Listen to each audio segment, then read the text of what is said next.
Man, it's been a minute. Welcome back, guys. If you don't know where you're at right now, my name is Andrew. This is my shop, Ridiculous Automotive. We're here in Maple Ridge, British Columbia, where we're messing with all things cars, cameras, having all sorts of fun.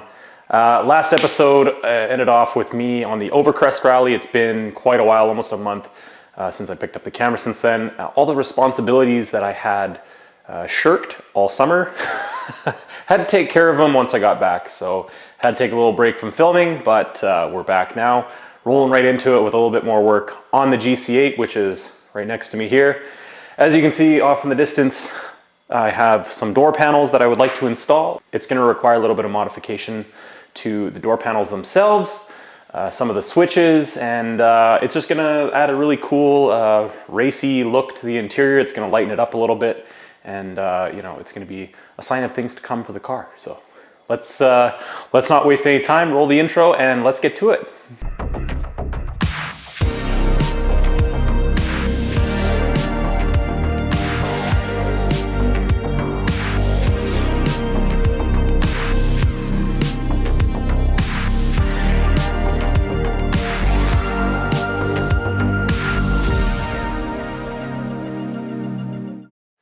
All right, so as you can see, we have some nice looking door panels here. These are from Overcrest or Hard Motorsport out of Spokane, Washington. It's a sheet of molded ABS plastic, heat molded plastic with the cutouts for the stock latch. They also include a slit for a fabric door pull, which the kit includes that I bought. We're gonna cut out and kind of bend up our own little version of this on the other side, stick it the other side so that we have our switches on the driver's side. I'm going to leave this one on the passenger side, obviously, because we do have the single rocker switch for the window on the passenger side, and that's going to stay. We're going to insulate the inside of the panels with this stuff. This is like a foam rubber insulation. It's just a peel and stick, peeling off the back, and you can stick it on and mold it to whatever. So we're going to mold it all inside of here. I bought 52 square feet of this. It came in a box that is labeled 3.5 pounds, and I'm reckoning that 3 pounds of that is cardboard and paper. The rest, this stuff is super light. I feel like it's gonna be a better alternative to like a Dynamat or something like that. You may think like it defeats the purpose of like putting in lightweight door panels. Really, it's gonna be ounces of difference. It's not gonna be anything worth, you know, writing home about. I just wanna get rid of the old door panels. They're kind of old and tired, and the armrest is collapsed on mine, so I don't really use it. And this was just a cool kind of upgraded RS style alternative, which is what I want for the look of the interior. I'm excited. I've been looking forward to doing this for a few weeks now. I've taken some time off, as I said, from filming just because I've had a whole bunch of stuff to do. We got a kid on the way, so I've been working on a nursery and doing all kinds of home stuff. It's been really fun, and I'm excited. I mean, you know, it's been really fun, but I'm excited to be back down here. We got a list of stuff to do to the cars over the winter, so I'm hoping to knock a few of those out. So yeah. Supposed to fly at you. Let's get to it.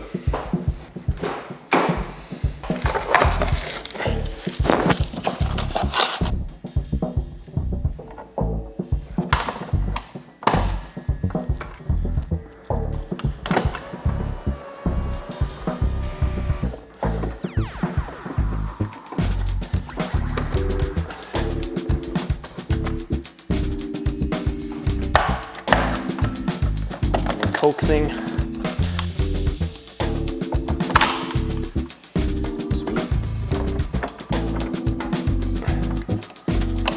Actually remember how to take this apart. It's been a while. Mine are certainly that they kind of just let go. No problem, really. Now, I can't remember how to get this part apart. Oh yeah, there we go. Okay. Just prise out as well. Easy peasy. There we go. One GC door panel. JDM, very special, $1,000. I know what I have. Time to delete the speaker. There we go. All right, I'm gonna grab the driver's side. We're just gonna test fit it, see how it looks. It's kind of the dealio. Be something like that. Oh, okay. So it looks like the door latch or the handle is meant to maybe bolt into that little bracket. Kind of just line everything up accordingly. Might have to do some trimming there. Let's looks pretty good. I like it. Take this bracket off, and this is going to be where we're going to bolt our door pull to. We'll probably just end up reusing this screw. That's all it's going to need. So that's perfect. Do away with this. JDM door bracket for a 99 STI in Tesla. $1,000. DM me, I know what I have. No lowballing. Okay, so I gotta figure out, I'll cut a hole for the loom to go through for the switches. And then, so I've gotta measure and make, just put this over. So it'll sit about there. I've gotta make a little switch mount to go here. I'll try and sort of match the other one that we have, but so I've got like a whole bunch of this stuff. I buy these sheets of ABS plastic on Amazon, and it's the same exact material. This one's a little thicker because it hasn't been heat molded. But you can heat this up and like plenish it and mold it like really easily by hand. So we're gonna use this, and we're gonna make like a switch mount kind of somewhere around there and make it work.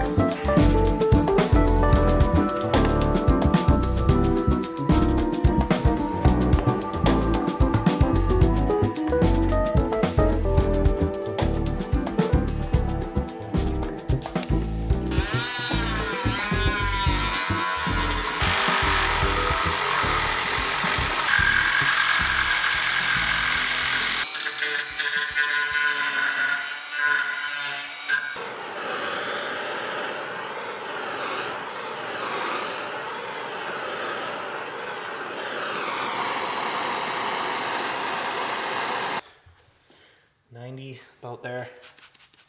Get some cold water on it, and just like that, you have a molded piece of plastic. Got it on the bench belt sander, sort of contoured it to the shape of the panel there. All right, made a template for the mirror image of the switch mount out of paper. I'm gonna trace this onto a sheet of ABS and the bend lines, and then I'll bend it up, try and get it to shape, and then we'll kind of mock it up to the panel. And then what I'll probably end up doing is making like a cap, or just like something that I can kind of rivet to the sides of this as the top piece, and then I'll make the cutout to mount the switch panel.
Go. And here we go. I got my little pocket mounted in there. I just made little brackets out of more ABS, and then I cemented them to the inside of the pocket, and then I used rivets to hold them in place while it bonds. And you know, it's on there pretty good. It's not coming off, so I'm happy with that. What I'm gonna do is I'm gonna get some panel bond and do the seam, so that's kind of seamless, and that'll actually help it stick as well, stop it rattling. And then I'm gonna let this dry up tonight so that I don't fuck it up tomorrow. And I'm gonna cut the hole in the inside so that the switch, you know, the switch mechanism will all fit in there. And then I'll start figuring out my little cap piece. Not really sure how I'm gonna do that yet, but I will get to that.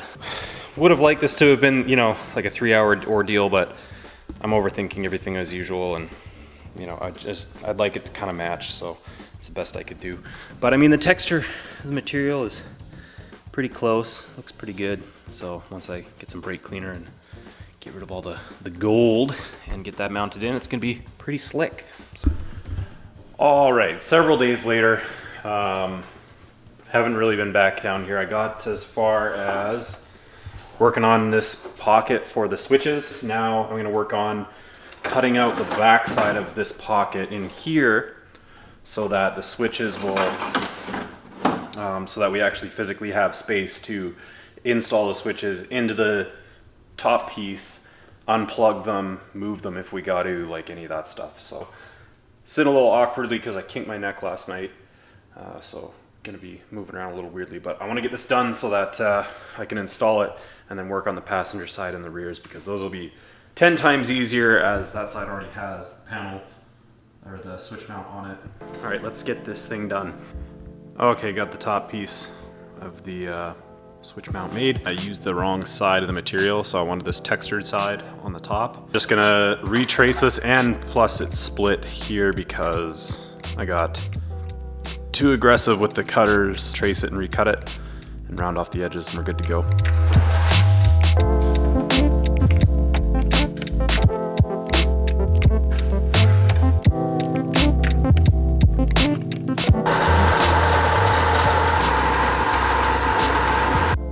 All right, got the access cut in the back with a couple little steps to clear the mounting holes to mount it to the plate. Position this guy in place where I want it, and then I'm going to, well, I gotta see if ABS is gonna work. I think it's the right resin, because I think they wanted it to be usable with this stuff, so we're gonna literally just cement it right in place there, clamp it, and leave it for a few hours. And then I'm also gonna work on getting this thing kind of worked in a little bit. I'm gonna bevel the top edge a little bit, and then use this cover plate here to cut in. I'm gonna use this cover plate here to cut in where this thing's gonna sit, and then should be good. All right, that's gonna be chilling for a little while before I can really do anything with it. Now, I'm actually gonna take the rear door panels off, and we're gonna get those mounted, rib nutted in, we're good to go.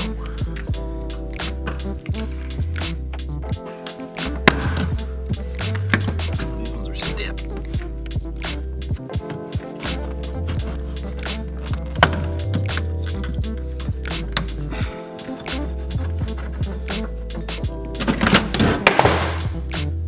Easy as that, I guess.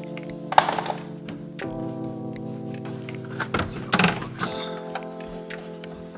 Yeah, it's a beauty. You buy this kit with the door panels and everything, all of it. They give you the hardware too, which is really neat. These are just M5 regular pitch riv nuts, or sorry, threaded inserts. So you get a riv nut tool. I got this one from Amazon. Lie tool, which means they probably lie about it being of any good quality. No, it seems to work fine. The cool thing is these M5 actually, they fit the plug holes for the original door panel perfectly. So basically all I gotta do is slide them in and cinch them up with the riv nut tool. So we're gonna do that right now.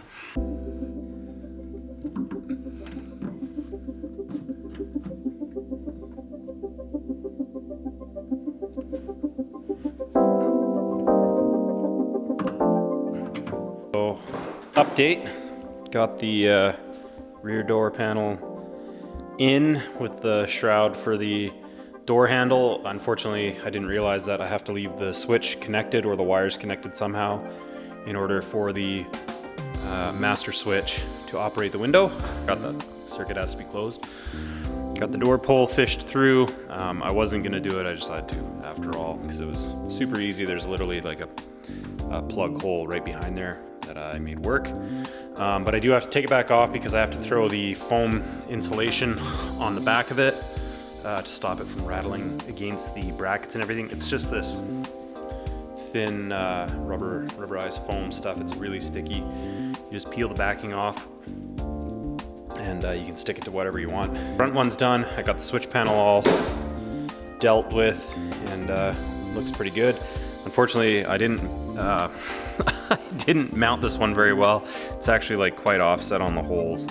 They didn't really line up, and that riv nut came loose behind there. So this one will have to come off again, and unfortunately the first time I pulled this, the little the little washer in there popped out. But so what I think I'll do is I'll just sandwich it with some washers and put the screw back in there, but it should hold. Pretty happy with the fit. Looks good. It actually, I mean, these are designed for a car with a cage, so it leaves a lot more room like on my right hand side, which I kind of like, and I don't feel as cramped. And I've got the insulation on the back of this one, so like it's not like squeaking or anything, which is good. So hoping that, you know, there's not too many crazy rattles or anything. Pressing against the inside door gasket so it doesn't, the door like kind of, you gotta send it all the way home to close it, which is, you know, it's not terrible. I don't think it actually closed that well before anyways, but no big deal. I'll show you from the other side because it looks really neat.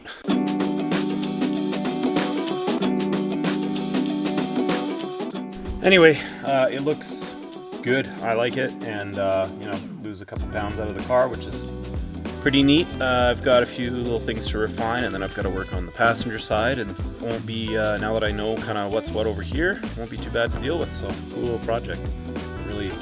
Really changes up the interior. Makes it a little more Spartan, but it actually looks really nice. Far flung from being a convenient driving car. It's meant to be rough and tumble. And I like it that way. Anyway, I haven't eaten yet today. I'm not on a deadline to get this done like we were before, so I'm gonna call it for now, and I'll pick this up tomorrow or the day after. I don't really care, but you guys will see it.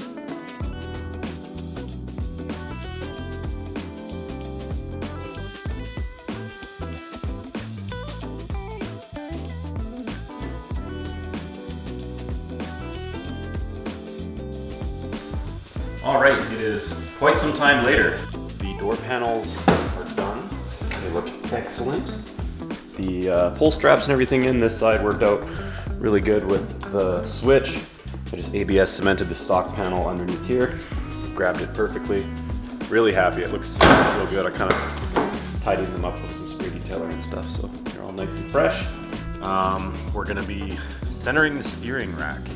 So when I put the rack in, I thought I had it centered, but it's actually off by like over half a turn, which I've gone ahead and figured out already just on the wheel. So what I'm thinking I'm gonna do is, this is dead center right now. So I can go from this mark, because the hub is off, everything's off, because the steering column was disconnected from the rack was adjusted, so it's all out of whack. I mean, the car steers straight when you put it like at 90 degrees that way, but then you don't have full turn to the left, and you have like 2 full turns right and then just 1 single turn left, which is not good. So what I've done is figured out that right there is center.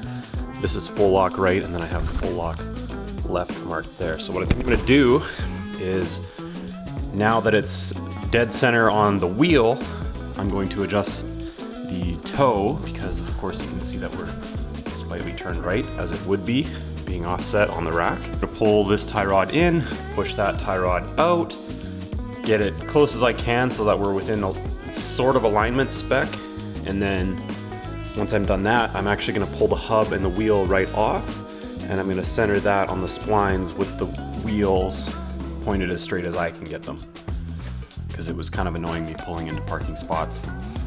And I actually noticed it, I actually locked it out going into a left-hander when I flicked it in the gravel, and it kind of was like ka-chunk. It was really weird, so I really like to take care of it. But man, it looks really good in here. It's a good looking interior now. I can't wait. I got the dash flocking kit over there. At some point, if it's decent enough this winter, or if you can even do it in colder weather, I'm gonna flock that dash. So the dash will come back out, and a couple things will get fixed up, but it's gonna look rad.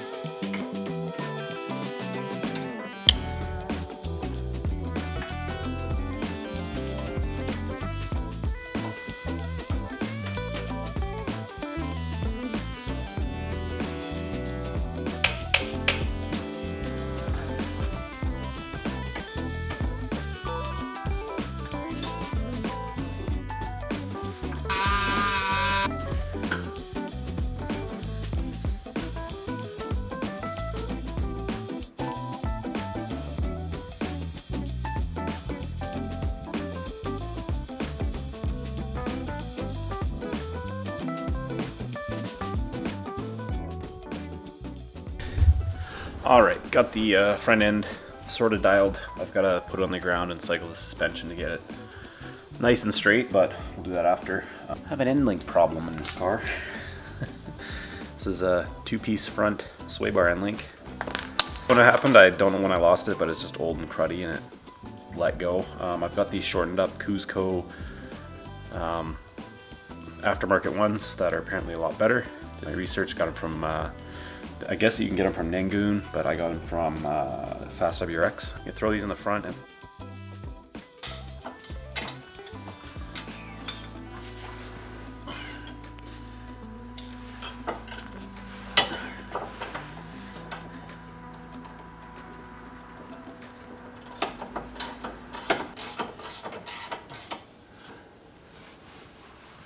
I gotta close the shop, it's freezing out. All right, so the front end is all kind of buttoned up. Got, let's see if we can fit you under here. So end links are all done. End links are in. I've got the steering rack centered. I adjusted the toe just free hanging to get it sort of close. I'll see where it sits once I get the car back on the ground, and we'll readjust it from there. So that was one of the major things that I want to do. I'm glad I didn't have to take the inner tie rods out, except for the one that fell out. Now what I want to do is go in the cabin and reset the steering wheel and the hub.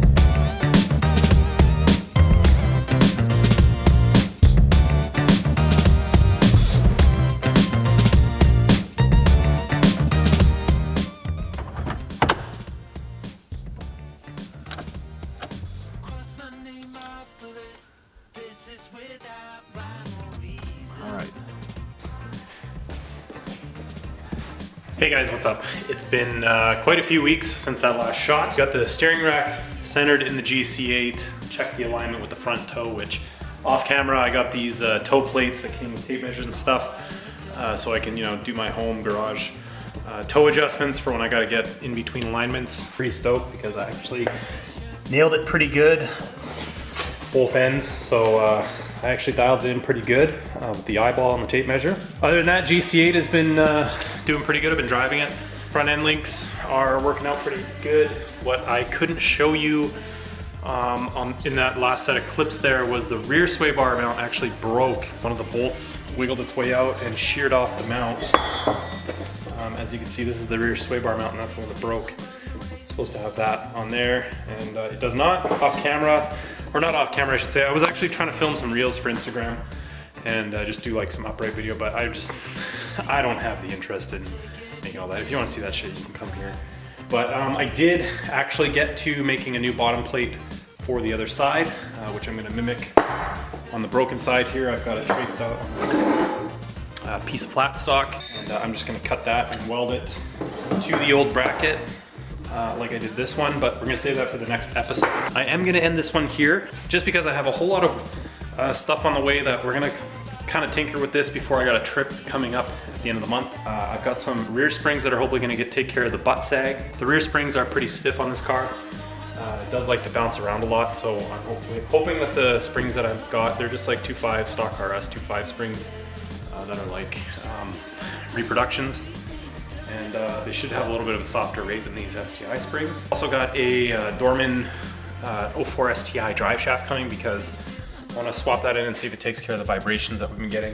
Other than that, everything is kind of okay with the car. It was actually outside in the cold and the coolant lines froze up a little bit. I actually squealed the belt on the water pump, the timing belt on the water pump a little bit. Fired it up after, seems okay, runs fine, didn't do anything. I'm gonna drive it a little bit before we go, and if the timing belt breaks, kiss that motor goodbye. Knock on wood. Anyway, other than that, car's running fine. I just gotta do an oil change on it. Check a few things over and we're gonna get it ready for the highway. GC's doing good. It's been a really fun episode. The door panels look amazing. I'm pretty happy with them. Really kind of ties the interior together. Next thing we'll be doing on the inside is a flock in the dash and a couple little more touches in time for spring. Got a lot of stuff coming down the pipeline. We've got a road trip coming at the end of the month. The 911 blew its water pump, so we gotta fix that. You'll get to see that on an upcoming episode. And yeah, car season approaches, but I'm trying to keep the projects rolling. I've been a little bit sporadic because, well, I just had a kid. So I'm trying to find whatever time I can to get down here and do some tinkering, do some wrenching, and keep these things going. Gonna be a really fun year ahead. Got lots of events planned, lots of road trips, and well, you're all gonna come along for the ride, so buckle up. As always, guys, I appreciate you stopping by. Really would like it if you go down and hit the subscribe button, share this with your friends, share it on social media, all that good stuff. As always, be kind, drive hard, and I hope at some point this year, I will see you on the road. Later.